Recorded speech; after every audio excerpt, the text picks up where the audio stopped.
जय हिंद दोस्तों। यूडैश पे कुछ चेंज हुए हैं। आज की वीडियो में हम लोग उसी बात करेंगे कि क्या क्या चेंज हुए हैं। तो कुछ अच्छे चेंज भी हुए हैं। सबसे पहले आप क्या करिएगा कि यूडैश लॉगिन कर लीजिएगा। और मैं लॉगिन ऐसे कर रहा हूँ जो 6 से लेके ऊपर का विद्यालय है, क्योंकि जो पहले कक्षा 1 में आधार से बच्चों का चेक करने वाला जो ऑप्शन देता था, वो अब जो है सारे इस क्लासों के लिए कर दिया है। तो मैं यहाँ दिखाना चाहता हूँ कि विद्यालय जो है 6 से लेके ऊपर का है। तो ऐसे में पहले हम लोग को ये नहीं मिलता था। ग्लोबल सर्च के माध्यम से हम चेक करते थे कि बच्चे का आधार है कि नहीं, और उस कंडीशन में हम पूरा आधार नंबर नहीं डाल पाते थे। अब एक ऑप्शन यहाँ नया दे दिया गया है कि आप यहाँ देखिए, स्टूडेंट आधार अवेलेबिलिटी अवेलेबिलिटी यहाँ पे क्लिक करेंगे तो यहाँ से बच्चे का आधार नंबर डाल के गो पे सर्च करेंगे तो जो बच्चा कहीं भी पढ़ता होगा उसकी सारी डिटेल आ जाएगी। एग्जाम्पल के रूप में मैं एक नंबर डाल लेता हूँ। अब मैंने एक बच्चे का आधार इसमें डाल दिया है। अब मैं गो पे क्लिक करूंगा तो ये दिखा रहा है कि the Aadhaar number is not map to any student. इसका मतलब ये आधार नंबर जो है किसी बच्चे में मैप नहीं है, यानी ये बच्चा कहीं रजिस्टर्ड नहीं है। ऐसे ही अगर हम कोई और बच्चा डालें जिसका मैप होगा तो उसकी सारी डिटेल यहाँ दिखा देगी। तो हम दूसरा भी चेक कर लेते हैं, एक बच्चा और। हमने दूसरा आधार नंबर भी डाल दिया। अब गो पे क्लिक करते हैं तो लिख रहा है आधार नंबर जो already registered to some other student. इसका मतलब ये बच्चा जो है वो पहले से रजिस्टर्ड है। तो वो पे क्लिक करके इसके स्टेटस को हम चेक कर लेंगे ये बच्चा कहाँ पे है।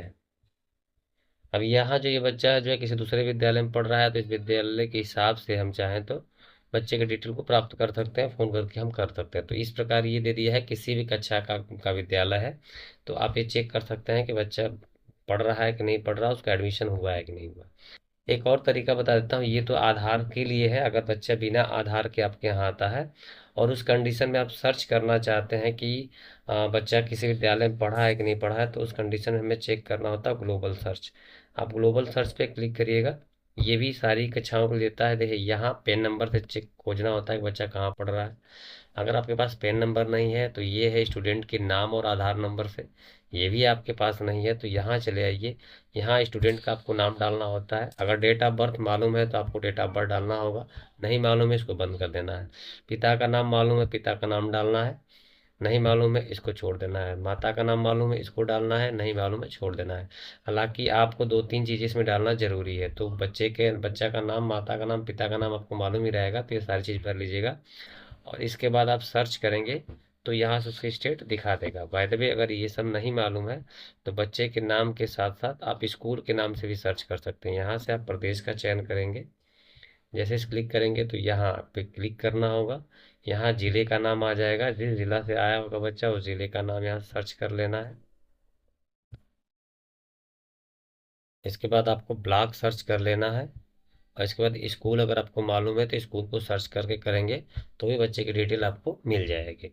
चलिए, ये दो तरीके हो गए बच्चों को खोजने के लिए कि बच्चा कहीं रजिस्टर्ड है कि नहीं। अगर बच्चे का एडमिशन आपने किया है, नया बच्चा आप क्या है, तो इस तरह आप जरूर खोज लें। जब किसी भी प्रकार बच्चे का एडमिशन कहीं नहीं मिलेगा तभी आप इसको बीआरसी से ऐड करने के लिए भेजें।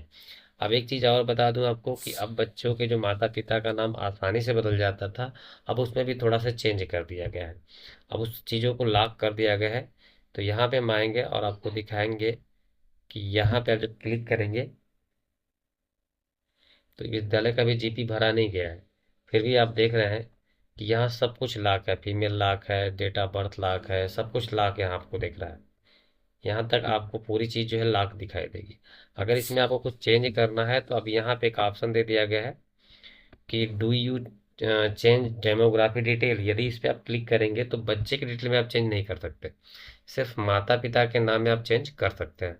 बच्चे के नाम या बच्चे की जन्मतिथि या उसके आधार में आप चेंज नहीं कर सकते हैं। ठीक है, तो ये भी हाइड कर दिया है। आज आने वाले समय में फिर आप जो है माता पिता का नाम भी चेंज नहीं कर पाएंगे, क्योंकि ये सब रिफाइन करने के लिए हो रहा है कि बार बार जो है लोग चेंज करके बिना बताए जो है नामांकन कर रहे हैं और लाखों की संख्या में बच्चे ड्रॉप बॉक्स में जा रहे हैं। तो ये दूसरा चीज़ था जो चेंज हुआ है कुछ नया में। इसके अलावा जो है एमबीयू पे मैंने बताया ही था कि एमबीयू में सारे बच्चों को आपको वेरिफिकेशन कर देना है और आधार स्टेटस चेक करके आपको यहाँ पे देख लेना है कितने बच्चों का एमबीयू पेंडिंग है। 5 से 15 साल में कितने बच्चों का एमबीयू पेंडिंग है, 15 से ऊपर के कितने बच्चों का एमबीयू है, और एमबीयू नॉट रिक्वायर्ड कितना है, और एमबीयू नॉट अलेबल कितना है। यानी इसका वेरिफिकेशन नहीं हुआ है, इसमें आधार अपडेट करने की ज़रूरत नहीं है। इन बच्चों के आधार अपडेट करने की ज़रूरत है और इन बच्चों को आधार अपडेट कराना पड़ेगा। तो ये विद्यालय की जिम्मेदारी है कि इन बच्चों को सूचित करे और बता दे कि भाई ये आपका बच्चा जो है आधार एमबीयू कराना है, कहीं से करा लें। तो इस वीडियो में ये था। अगर आपको कोई ऐसी समस्या हो तो कमेंट करिएगा और चैनल पर नया हो तो सब्सक्राइब कर लीजिएगा। तो कैसा लगा कमेंट